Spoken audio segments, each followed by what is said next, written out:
I did everything for my mill, but she only praised my SIL until karma made her regret it. I gave up everything to care for my mother-in-law, my time, my peace, my sanity. But no matter what I did, I was never enough. Meanwhile, her golden daughter, she waltzed in once a week, snapped a picture, and got all the credit. But when I finally walked away, everything fell apart. Want to know what happened when the perfect daughter was left to handle things alone? Trust me, you won't believe how this ends. Stay with me because this story, it's one you won't forget. I had given up everything to be here. My job, my home, my life with Ethan put on hold, all for a woman who had never once treated me like family. But that was the thing about marriage, right? You made sacrifices. You stepped up when no one else would, and I had stepped up, again and again. The aroma of simmering soup filled the kitchen, but all I could smell was exhaustion, frustration, and the bitter sting of disappointment. I gripped the wooden spoon tighter, stirring mindlessly, my body aching from another night of broken sleep. Lorraine's voice sliced through the quiet hum of the ceiling fan like a blade. How could you forget something so basic? Scarlett would never be so careless. I froze, the spoon clattering against the edge of the pot. My pulse spiked, but I swallowed the retort, burning the back of my throat. Careless. That's what I was to her. Not the woman who had been waking up every 2 hours to help her shift positions. Not the one making sure she took her medication on time. Not the one who had put her own life on pause to be here. No, I was just the woman who had supposedly messed up her damn soup. Lorraine sat at the kitchen table, her frail fingers drumming against the wooden surface, her expression etched with the same disapproval I had grown so used to. 3 weeks. That's how long I had been here. 3 weeks of washing her clothes, preparing her meals, managing her appointments, all while juggling my job at the hospital. But no matter how much I did, it was never enough. Because Lorraine already had a favorite, Scarlett. The name alone made my stomach twist. She was everything Lorraine wanted in a daughter. Beautiful, charming, the kind of woman who could sell sand in a desert and make you thank her for it. And she played the role of the devoted daughter flawlessly. Every Sunday, without fail, she would waltz through that front door, her blonde hair perfectly styled, her designer purse slung over her shoulder, like an accessory to her polished life. She would bring flowers store-bought, never arranged, and a wide, gleaming smile that seemed to hypnotize Lorraine on the spot. "Oh, sweetheart, you're just in time," Lorraine would gush, all signs of the irritation she had toward me vanishing in an instant. I was just telling Celine how important it is to pay attention to the little things. The little things. Right. The ones Scarlett had never once had to deal with. The late-night bathroom trips, the bedpans, the frustration of being snapped at for something as simple as fluffing a pillow the wrong way. Scarlett never stayed long enough to see any of that. Instead, she would pose beside Lorraine, tilting her head just so, angling the camera for the perfect shot. "Just want to capture these precious moments," she would say, her voice light, effortless. Then, after maybe an hour, enough time to update her social media and soak in her mother's adoration, she would be gone, off to whatever brunch or cocktail event she had lined up next. And me? I was still here, always here. Tonight was no different. Scarlett breezed, and just as I was setting the table, her heels clicking against the hardwood floor. The air shifted the second she entered, like the universe itself bent to accommodate her presence. She carried a bouquet of roses in one hand, her phone in the other, her smile practiced and dazzling. "Smells amazing in here," she chirped, glancing briefly at me before turning to Lorraine, her attention fully locked on the only person in the room who mattered to her. "How's my favorite patient today?" Lorraine's entire face transformed. The irritation she had directed at me only moments ago melted away like it had never existed. "Scarlett, sweetheart, you always know just how to make me feel special." I clenched my jaw so hard it hurt, my fingers curled around the back of the chair, the weight of their words pressing down on me, suffocating. I had spent the last 3 nights waking up at all hours to care for Lorraine, had traded shifts, had missed an anniversary dinner with Ethan, all for what? For her to tell me I didn't make her feel special? Scarlett set the flowers down on the counter and let out a soft, breathy laugh. "Oh, Mom, I'm sure Celine is doing her best." She turned to me then, her expression unreadable, her lips curved just slightly. "Taking care of Mom isn't easy. I've been learning that myself." My grip tightened. She was mocking me. I could see it in the way her eyes gleamed, in the way her smile never quite reached them. I wanted to say something, to call her out, to make Lorraine see what was right in front of her, but the words caught in my throat, tangled and sharp. Scarlett, as if sensing my hesitation, pulled out her phone. "I just want to capture this moment," she said, positioning herself next to Lorraine. "For memories, you know." Click. And just like that, she had done it again. Erased me. Reduced me to nothing more than an afterthought, a background character in a scene she had masterfully crafted. Lorraine sighed contentedly, scrolling through the photos. "It's so nice to have both my girls here." Both. She meant Scarlett. I might have been the one keeping her alive, but Scarlett was the one who mattered. A lump formed in my throat. The anger simmering beneath my skin was almost unbearable. I had spent weeks breaking myself for this woman, had given her everything I had left to give, but I was invisible. And Scarlett? She was the one who would always shine. That night, after Scarlett had left, after I had cleaned up the dishes and made sure Lorraine was comfortable, I slipped into the guest room and shut the door behind me. My hands were shaking as I reached for my phone. Ethan picked up on the second ring, his voice warm but distracted. "Hey, everything okay?" "No." The word tumbled out before I could stop it. My throat burned. "I'm exhausted, Ethan. I've been doing everything for your mom. Everything. And she doesn't even notice." Scarlett walks in for 10 minutes with a fake smile, and suddenly, she's the perfect daughter. Ethan sighed on the other end, the sound crackling through the speaker. "Celine, you know how my mom is. You can't take it personally." I let out a bitter laugh. How am I not supposed to? My voice cracked. "Do you have any idea what it feels like to be here, day in and day out, and still be invisible?" Silence stretched between us. Then Ethan spoke again, his voice softer. "Maybe it's time to come home." I closed my eyes, exhaustion washing over me. The thought of leaving, of being anywhere but here, was almost too tempting, but guilt curled in my stomach. What if she needed me? I stood in the dimly lit kitchen, gripping the edge of the counter so hard my knuckles turned white. My heartbeat thudded in my ears, drowning out the soft hum of the refrigerator and the distant ticking of the clock on the wall. I had spent weeks swallowing my frustration, biting my tongue, forcing myself to believe that if I just worked harder, if I just showed Lorraine how much I cared, she would finally see me. But tonight, something inside me snapped. I was done being invisible. I was done watching Scarlett waltz in with her perfect hair, her fake smile, and her empty gestures, only to be worshipped like some golden child while I was treated like the help. The conversation with Ethan still lingered in my mind, his voice gentle yet firm. "Maybe it's time to come home."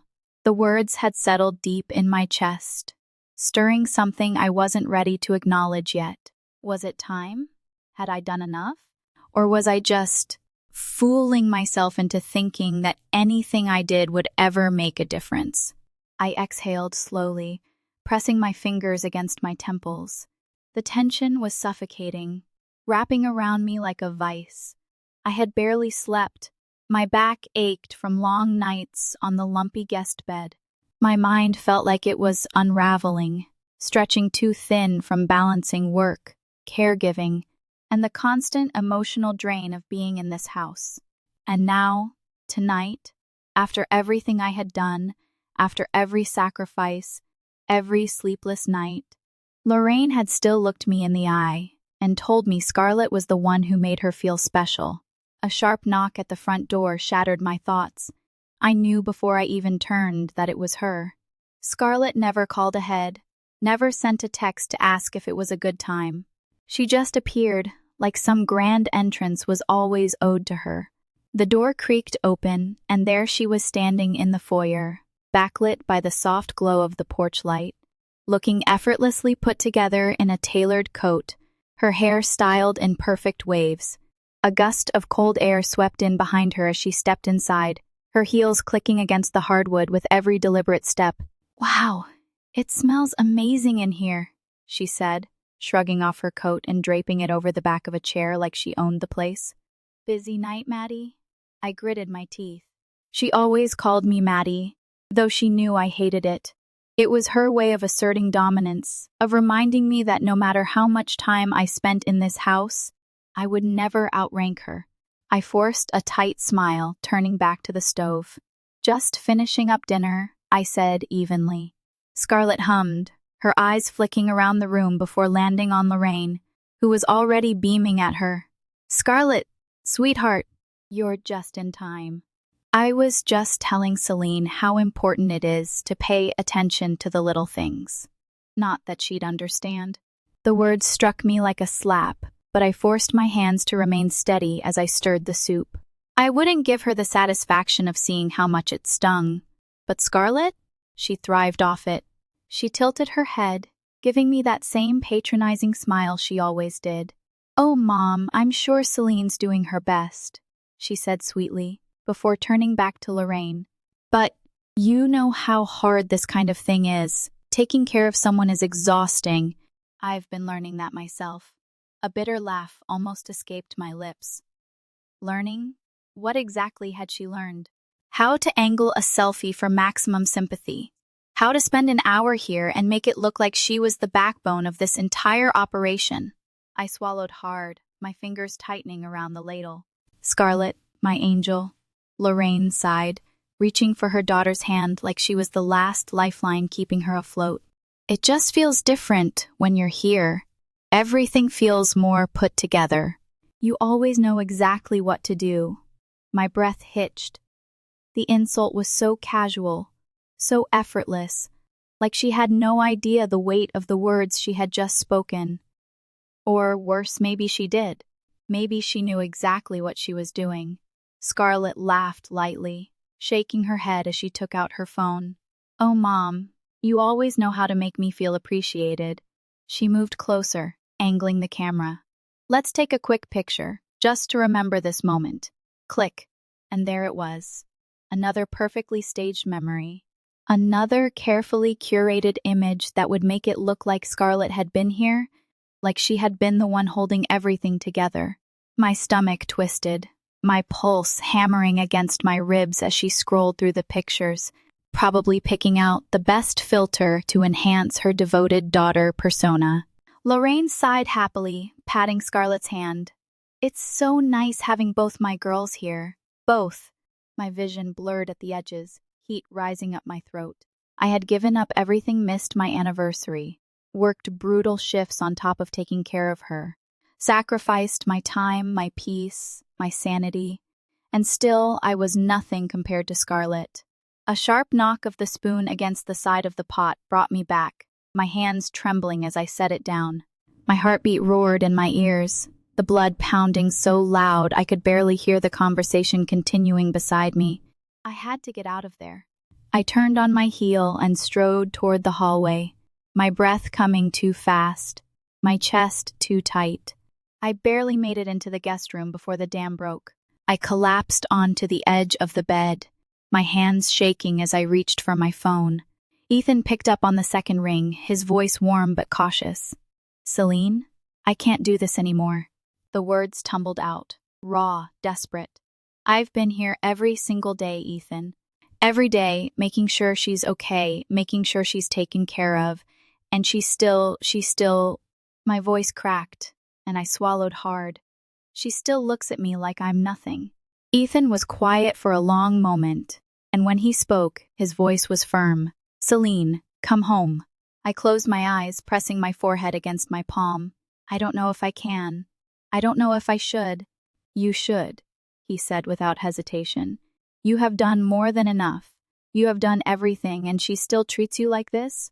Come home." Tears pricked at my eyes, but I shook my head. "But what if she'll manage?" Ethan cut in.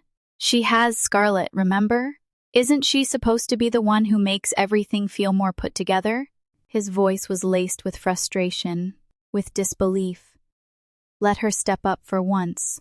I exhaled shakily, my fingers gripping the phone. The thought of leaving, of stepping away from this toxic cycle, sent a wave of relief so strong it nearly knocked me over. But guilt twisted inside me, tangled with years of conditioning that told me walking away meant failing. Ethan's voice softened. "Celine, you are not a bad person for putting yourself first. You're not selfish for being tired. You're human, and you deserve better than this." The words settled deep in my chest, pressing against every ache I had ignored for weeks. "Just think about it, okay?"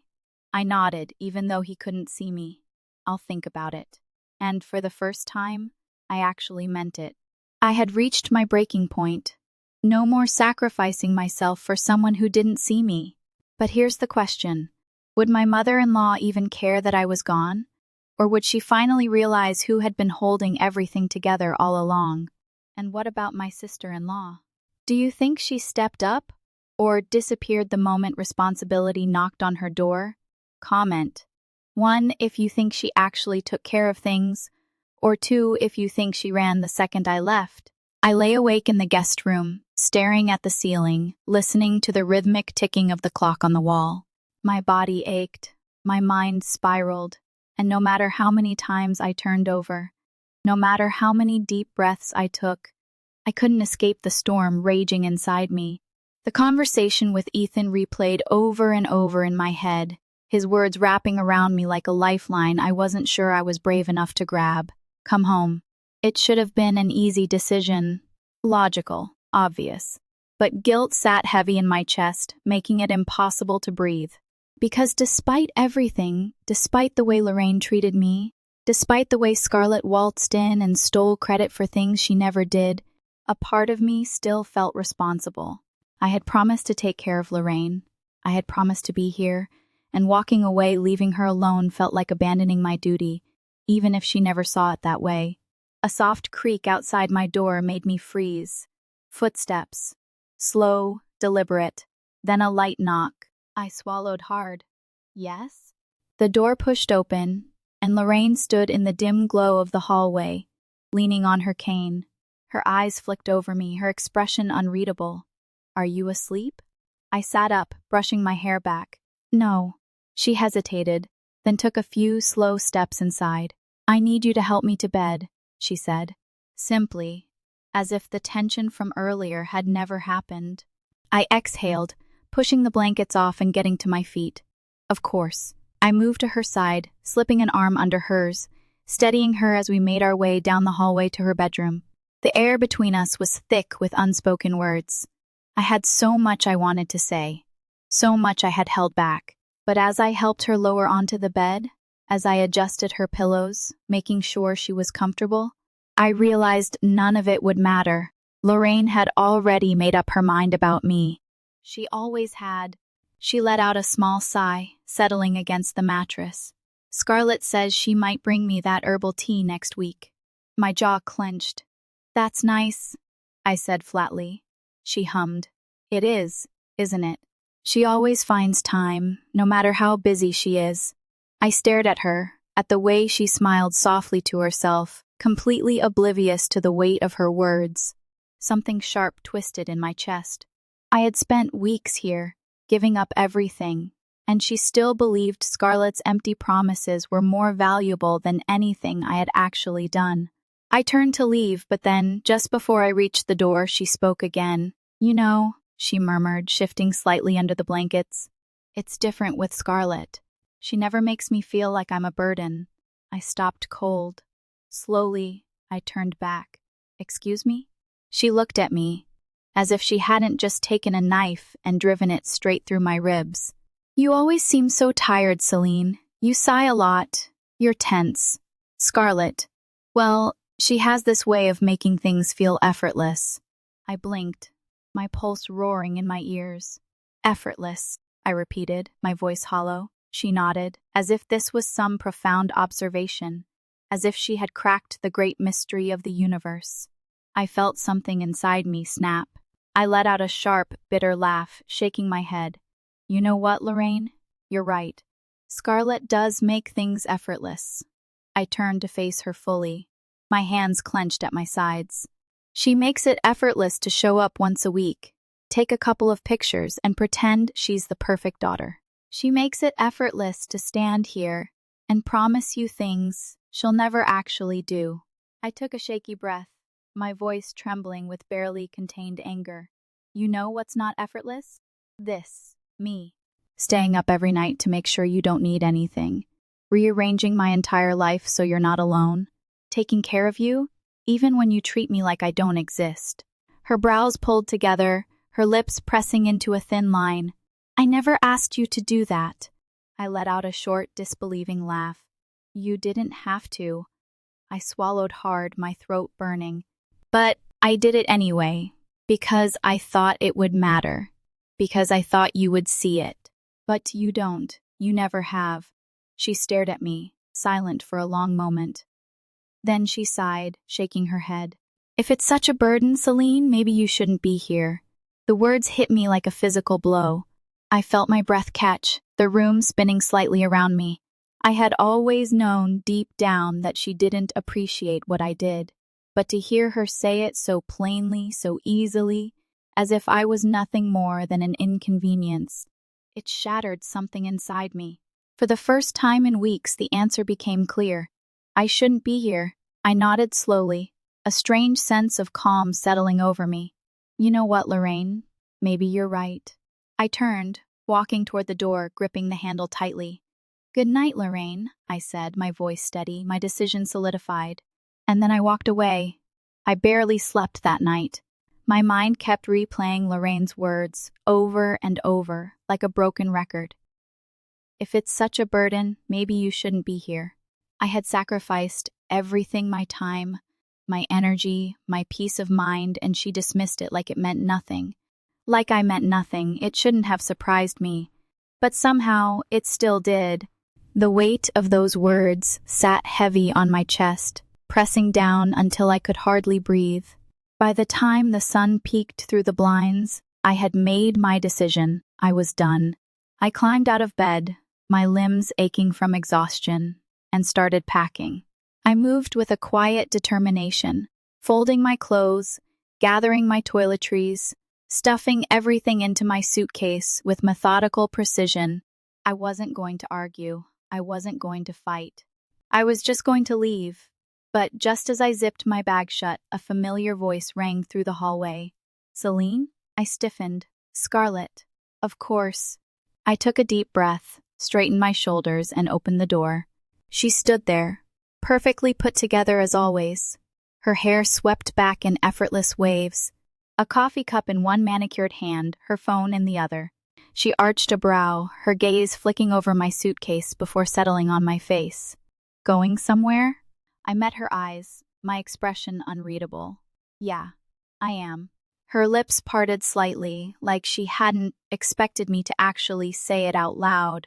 Then, just as quickly, she recovered, letting out a light laugh. Oh, come on, Maddie. Don't be so dramatic. She took a slow sip of her coffee, then smirked. I know Mom can be tough, but we all have our roles to play. Something inside me twisted. I let out a slow breath, keeping my voice steady. And what exactly is your role, Scarlett? She tilted her head, feigning innocence. I'm the daughter. You're the caregiver. It's just how things work. I stared at her, my grip tightening around the handle of my suitcase. No, Scarlett. That's how you've made it work. You get to play the perfect daughter while I do the actual work. And I'm done. She blinked, surprised for half a second before her expression turned amused. Oh, please. She rolled her eyes. You're not actually leaving. I held her gaze. Watch me. A flicker of something crossed her face, annoyance. Maybe even panic, but she masked it quickly, forcing another smirk.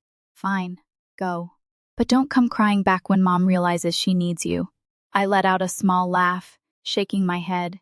That's just it, Scarlett. She doesn't need me. She needs the idea of me. Someone who will do everything without complaint, without expecting anything in return. Someone who will keep taking the hits while you keep taking the credit. I stepped past her, pulling my suitcase behind me, but I'm not playing that role anymore.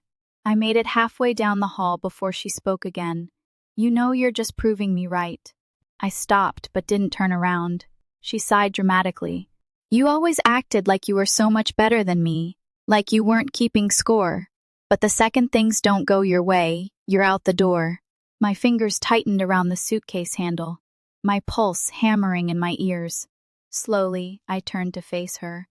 You're right, Scarlett. I was keeping score. Because for once, I wanted Lorraine to see the truth. But you know what? It doesn't matter. She's never going to see it. Not really. I exhaled, my chest tight. And I can't keep breaking myself trying to change that. Her smirk faltered. For the first time, I saw something crack beneath her carefully curated mask. But I didn't wait for her to recover. I turned and walked away. I dragged my suitcase down the hallway, my footsteps heavier than they should have been. Every part of me screamed to keep walking, to get out of this house, to finally be free. But as I neared the front door, something made me pause. It wasn't hesitation. It wasn't second thoughts. It was something colder, something final. I turned my head slightly, glancing toward the kitchen where Lorraine sat at the table, slowly flipping through a magazine she wasn't actually reading. The sunlight streamed in through the window, casting soft shadows across her face, highlighting the deep lines of someone who had lived a long life but never learned how to appreciate the people who loved her. I expected her to say something, to look up, to acknowledge the fact that, for the first time since I married her son, I was walking away. But she didn't. She didn't even lift her eyes. I swallowed hard, gripping the suitcase handle tighter. My throat burned, and I hated that part of me still craved a reaction. Still craved even the smallest sign that she cared. Scarlett's voice rang out behind me. You're really doing this, huh? I turned just enough to see her leaning against the wall, arms crossed, amusement flickering in her eyes. She was enjoying this, watching me unravel. I forced a breath through my nose, steadying myself. Yeah, I am. She let out a soft laugh, shaking her head. Wow. And here I thought you were the dependable one. Guess we all have our limits, huh? Something sharp twisted in my chest. Not because she was wrong, but because she was right. I had reached my limit. And the worst part? I should have reached it sooner. I shifted my grip on the suitcase, turning fully to face her. You want to know the difference between us, Scarlett? I showed up, every single day. Even when she made me feel invisible. Even when she treated me like I didn't matter. I still showed up. I took a step closer, my voice lowering. And you? You walked in here once a week, played your little role, took your pictures, and left. But now? I tilted my head slightly, watching as the amusement in her eyes flickered just a little. Now it's all yours. She rolled her eyes, pushing off the wall. Please, like I don't have enough on my plate already. You chose to be the martyr, Celine. That's on you. I let out a short laugh, shaking my head. You always do this. Twist things around to make yourself the victim. I took another step forward, my voice calm but firm. Newsflash, Scarlett. You were never the victim. You were the one who took and took and took because you knew you could get away with it. And now that it's finally time for you to step up, you're panicking. She scoffed, flipping her hair over her shoulder. I'm not panicking, but she was. I could see it now, in the tightness of her jaw, in the way her fingers twitched slightly against her arms. I nodded toward Lorraine, who still hadn't looked up, still hadn't acknowledged a single word being spoken. You should probably get used to it, because that's what it feels like to be taken for granted, to give everything and get nothing in return. Scarlett's expression flickered, just for a second, just long enough for me to know I had struck something deep, but I didn't wait for a response.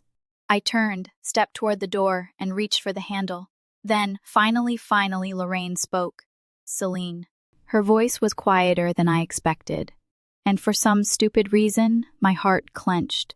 I didn't trust myself to. She hesitated. You're really leaving? I let out a slow breath, my fingers curling around the door handle. You told me I didn't have to be here. So I'm not. A long silence stretched between us. Then she sighed. Scarlett can handle things. I almost laughed. Almost. Instead, I turned my head slightly, just enough to glance at Scarlett, who looked suddenly uncomfortable, like she hadn't expected Lorraine to actually put that much faith in her. I studied her for a moment, then met Lorraine's gaze. Good luck with that, I said simply, and then I walked out. I stepped out into the cold evening air, the weight of my suitcase in one hand, my phone clutched tightly in the other. The door clicked shut behind me, and for the first time in weeks, I felt something shift inside me, something I hadn't felt in a long time. Relief. The kind that settled deep in my bones, washing over me in waves. I took a slow, shaky breath, staring at my car parked in the driveway. All I had to do was get in, turn the key, and drive away. And yet, I found myself frozen, my fingers tightening around the handle of my suitcase. I should have been ecstatic. I had wanted this, I needed this. But as I stood there, the reality of what I had just done started to settle in. I had walked away. Really walked away. No screaming, no last-ditch effort to make Lorraine see my worth. No waiting for Scarlett to trip over one of her lies. I had finally chosen myself. So why did my stomach still twist with guilt? My phone buzzed in my hand. I glanced down at the screen, expecting Ethan, but instead I saw a name that made my jaw tighten. Scarlett. I exhaled through my nose, debating whether I should even entertain whatever nonsense she was about to spew. Against my better judgment, I answered, bringing the phone to my ear. Changed your mind already? Her voice came through, sharp, smug. I let out a dry laugh. Not even a little. There was a pause. Huh, she mused, like she hadn't actually expected me to leave. Well, I hope you know you just made things a lot harder for yourself.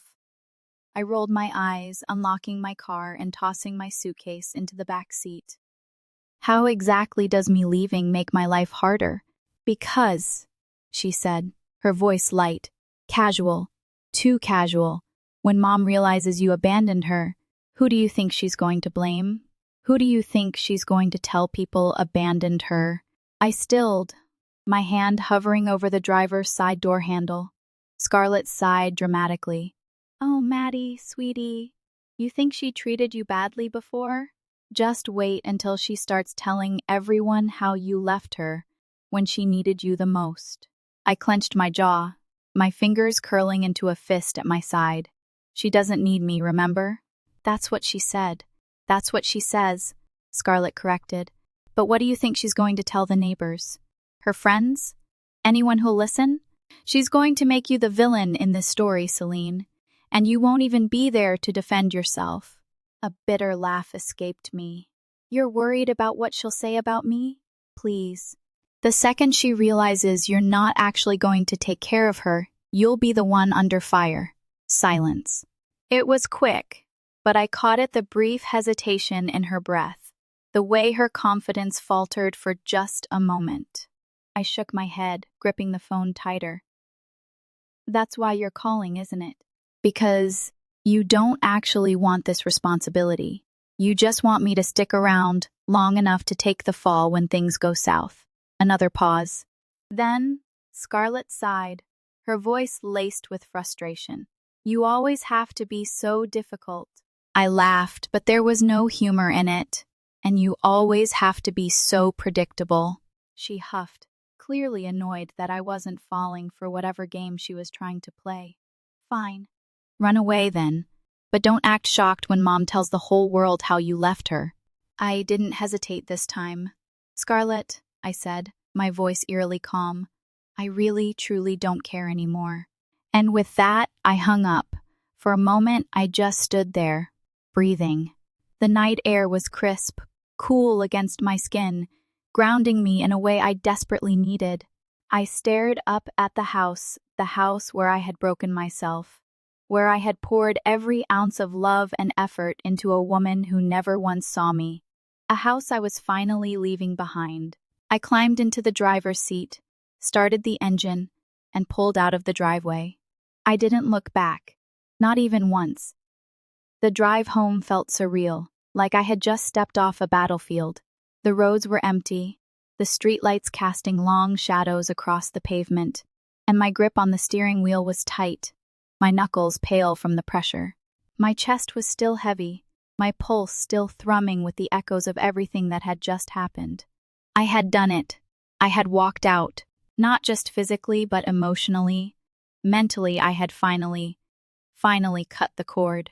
No more fighting for scraps of approval.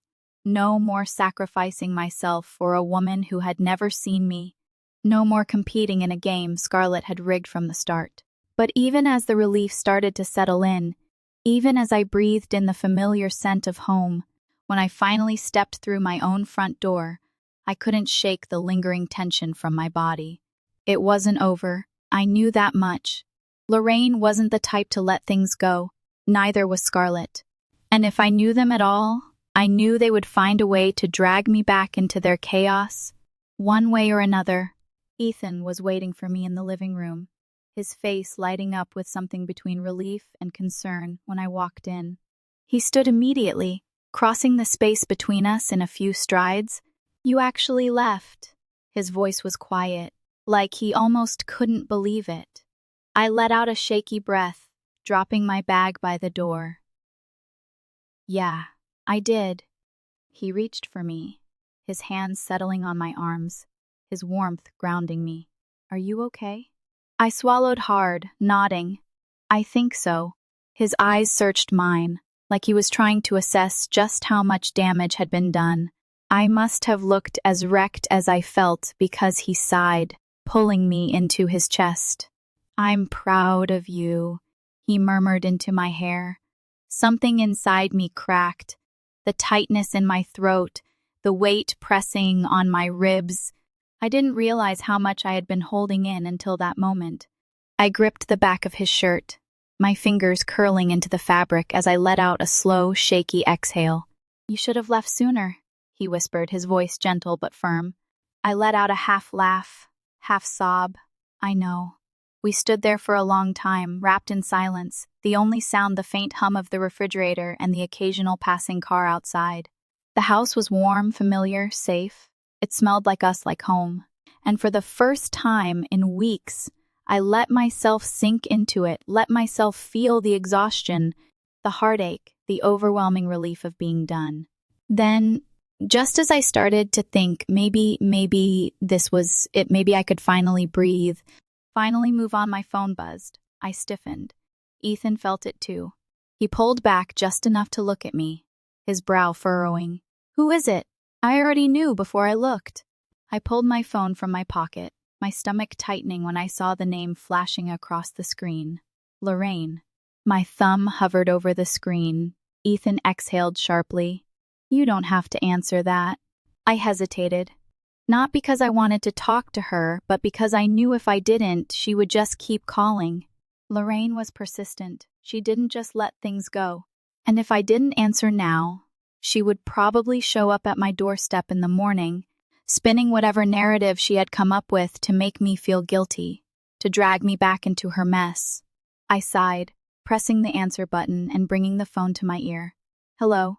There was silence for a moment, then a sharp intake of breath. "Celine."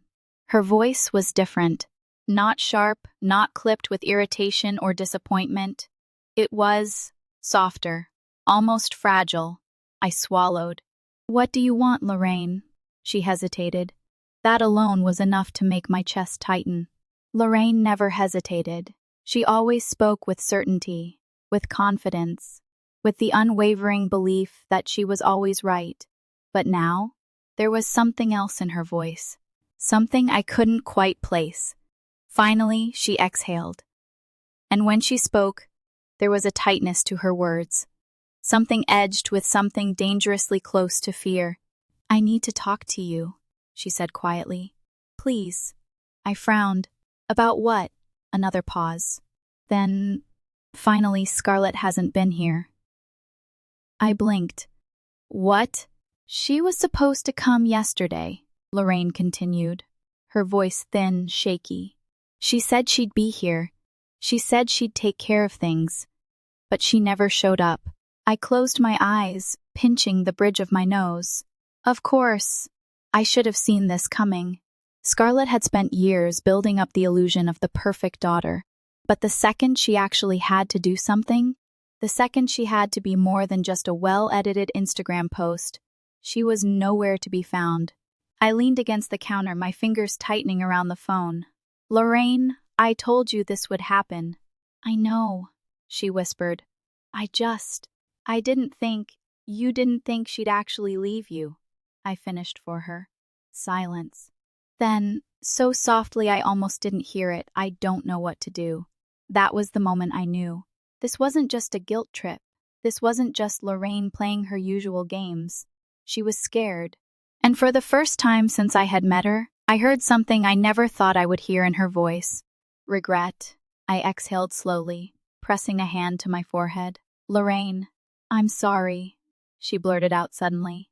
I froze. I know I treated you terribly, she rushed on, her words stumbling over themselves. I know I said things I shouldn't have.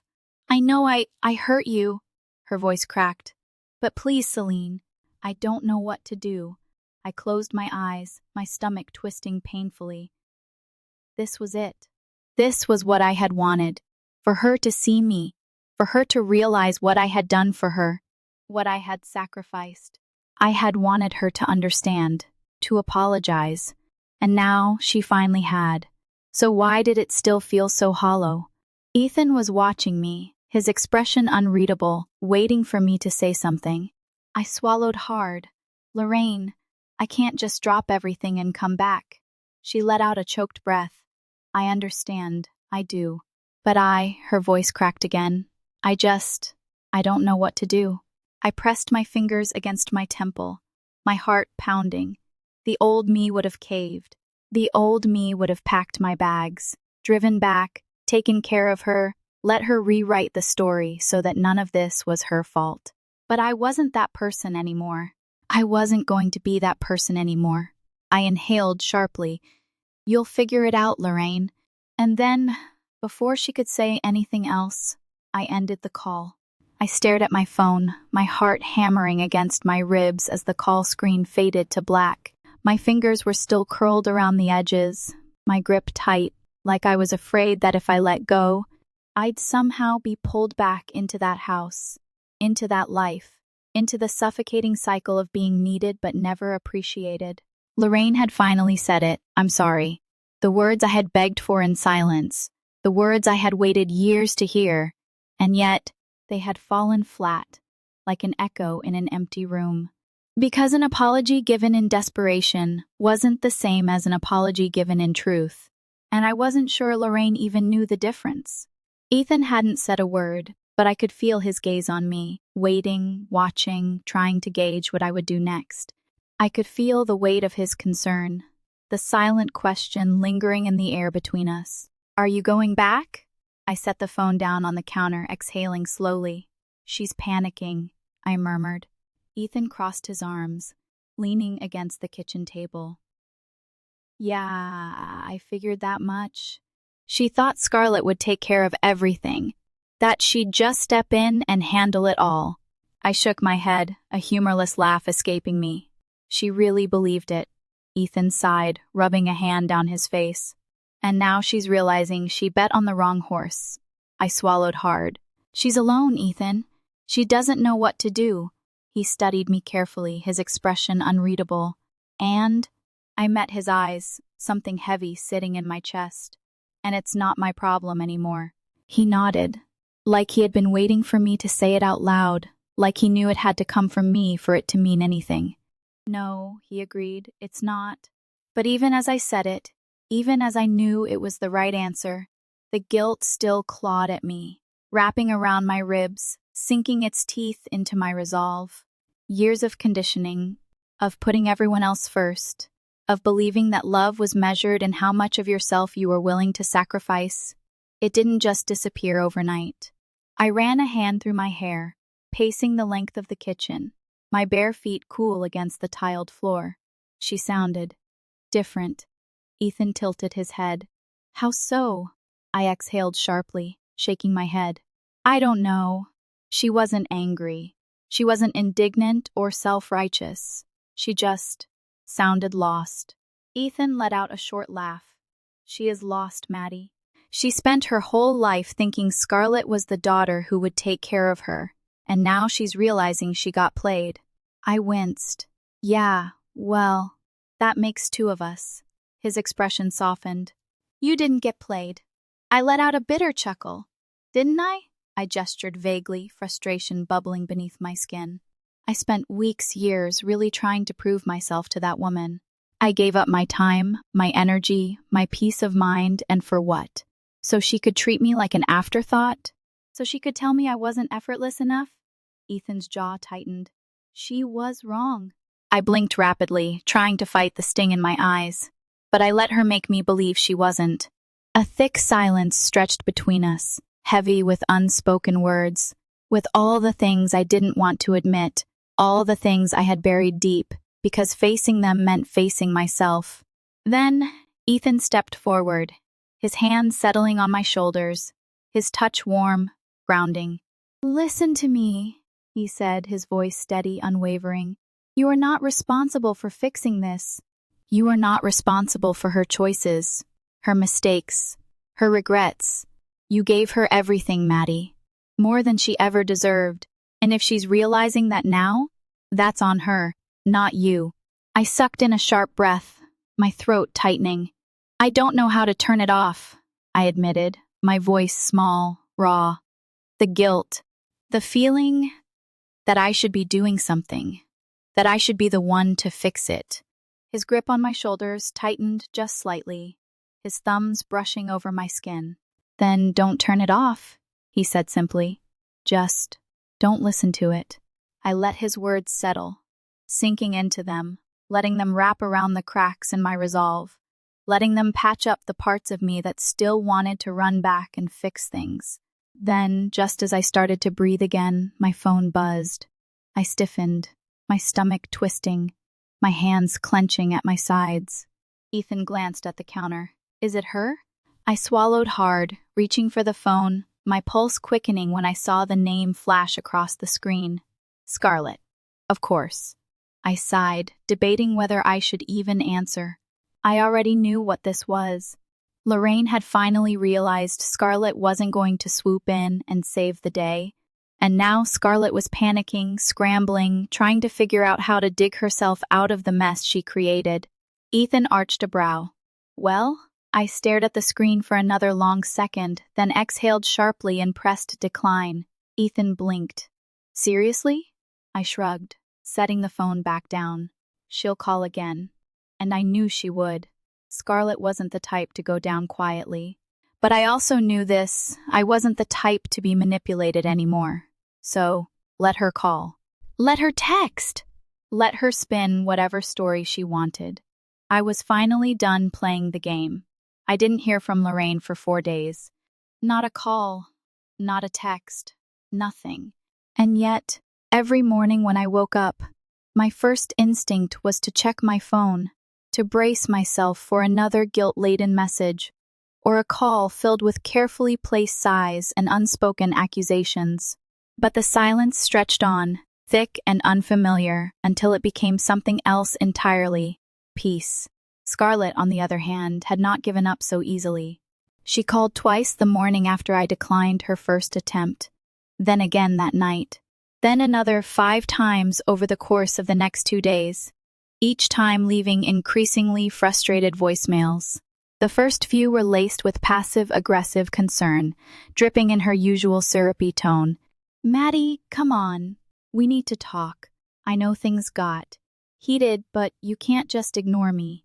Then, as the calls went unanswered, her frustration started seeping through.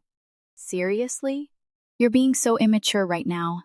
And finally, the mask slipped. You think you can just walk away and leave me with this mess? You owe me, Maddie. You owe her. That last voicemail sat in my inbox for hours before I finally deleted it. My hands steady, my chest light. I owed them nothing. On the fifth night, Ethan and I were curled up on the couch, a movie playing in the background, though neither of us was really paying attention.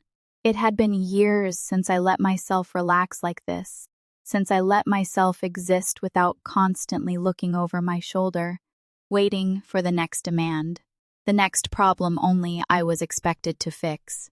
But I was here now, tucked against Ethan's chest, his fingers lazily tracing patterns against my arm, and for the first time I let myself sink into it, let myself belong to something that didn't require me to prove my worth. Then, my phone buzzed again. I sighed, untangling myself just enough to glance at the screen. Not Scarlett this time, Lorraine. I chewed the inside of my cheek, debating whether I should even acknowledge it. A week ago, I would have picked up immediately, heart pounding, stomach twisting, ready to defend myself, to explain, to beg her to understand. But now, I was just tired. Ethan must have sensed my hesitation because he reached over and gently plucked the phone from my hand, checking the screen. He met my gaze, expression calm but firm. You don't have to answer. I exhaled, pressing my fingers against my temple. I know. I let it ring until it stopped. Then, a moment later, a voicemail popped up. I stared at it. Ethan waited. Then, slowly, I pressed play and put the phone on speaker. There was a pause, just silence at first, as if she was struggling to find the right words. Then a shaky breath. Celine. Another pause. I don't know why I'm calling, she admitted, voice thin, uncertain. I don't even know what I want to say. I swallowed hard. There was a rustling sound, like she was shifting in her chair, followed by a deep sigh. Scarlett's gone, she finally said. I don't know where. I don't know when she's coming back. She won't answer my calls. Ethan and I exchanged a glance. Lorraine let out a bitter chuckle. I should have known, right? I should have seen it. You did. You always did. My fingers curled around the fabric of my sweater. Another pause. Then, softer, weaker, I was wrong, Celine. I closed my eyes, my throat tightening. I know I was cruel to you. I know I took you for granted. I see that now, and I hate that it took this for me to realize it. Her voice cracked, and for the first time I heard it clearly. Not just regret, not just desperation, loneliness. You were the one who was here for me. You were the one who stayed. And I made you feel like you weren't enough. I made you feel like you had to earn something that should have been given freely. I swallowed past the lump in my throat. I don't expect you to forgive me, she whispered. I don't expect anything, really. I needed you to know. You deserved more than what I gave you. Silence. Then the voicemail ended. I let out a breath I didn't realize I'd been holding, my chest feeling impossibly tight. Ethan rubbed my back gently. You okay? I nodded, even though I wasn't entirely sure what I felt. Relief? Vindication? Sadness? Maybe all of it? Maybe none of it? Maybe something else entirely. I stared at my phone, Lorraine's name still glowing on the screen, her words still ringing in my ears. You deserved more than what I gave you. She was right. I did. But the thing was, I didn't need her to say it. Not anymore. I had already started believing it for myself. I exhaled, pressing my phone face down on the coffee table, then turned back toward Ethan, curling against him again, letting his warmth chase away the last remnants of the weight I had carried for far too long. He pressed a kiss to the top of my head. You did it, Maddie. I closed my eyes, exhaling slowly. Yeah, I murmured. I did. And this time I wasn't going back. So in the end, I won. I walked away. I reclaimed my life. And for once, I chose myself. And my mother-in-law? She finally saw the truth, but only when it was too late. The best part? I didn't have to do a thing. Karma did it for me. So, let me ask you, Have you ever felt unappreciated? Like no matter what you do, it's never enough? If so, trust me, you're not alone. Drop a Tim in the comments if you've ever been in my shoes. And don't forget to share this story because someone out there needs to hear it. Sometimes the hardest thing to do is walk away, but it's also the most necessary. I spent years trying to prove my worth to someone who was never going to see it, sacrificing my time, my energy, myself. But here's the truth, you don't have to earn love. You don't have to break yourself to be valued. If someone only appreciates you when you're gone, that's their loss, not yours. In this country, we pride ourselves on hard work, but that doesn't mean we have to be doormats. Set boundaries, know your worth, and never be afraid to choose yourself first.